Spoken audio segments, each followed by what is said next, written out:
Asian cup কোয়ালিফায়ারের পরবর্তী match দক্ষিণ কোরিয়ার বিপক্ষে। এই ম্যাচ জয় কিংবা ড্র করলেই বাংলাদেশ কনফার্ম করে ফেলবে এশিয়ান কাপ মূল পর্বে খেলার টিকিট।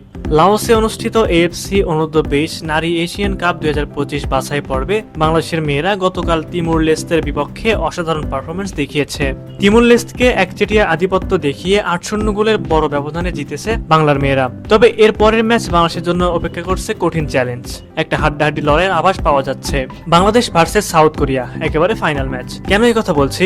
আপনি একটু পয়েন্ট টেবিলের দিকে তাকালে বুঝতে পারবেন। এই মুহূর্তে সবার উপরে অবস্থান করছে বাংলাদেশ, 2 নম্বরে অবস্থান করছে সাউথ কোরিয়া, 3-এ লাওস ও 4-এ তিমুর লেস্তে। এরই মধ্যে শেষের 2টি দল তাদের বিদায় ঘন্টা বেজে গেছে।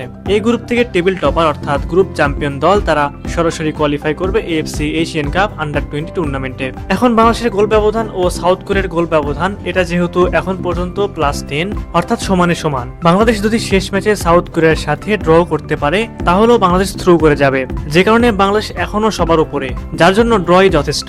তার কারণ হলো বাংলাদেশ এখন পর্যন্ত টুর্নামেন্টে গোল করেছে 11টি। তারা ফার্স্ট ম্যাচে গোল করেছে 3টি লাওসের বিপক্ষে, এরপরে তারা গোল করেছে তিমুর লেস্তের সঙ্গে 8টি।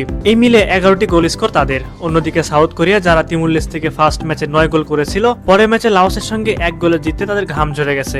গোল করার দিক থেকে বাংলাদেশ এগিয়ে থেকে যদি সাউথ কোরিয়ার বিপক্ষে ড্র করতে পারে তাহলে সরাসরি এশিয়ান কাপে কোয়ালিফাই করতে পারবে বাংলাদেশের মেয়েরা। সুপ্রিয় দর্শক, আপনাদের কাছে কি মনে হয় সাউথ কোরিয়াকে হারিয়ে কি বাংলাদেশ পারবে এশিয়ান কাপে কোয়ালিফাই করতে? অবশ্যই এই বিষয়ে আপনাদের মূল্যবান মতামত আমাদের কমেন্ট করে জানাবেন।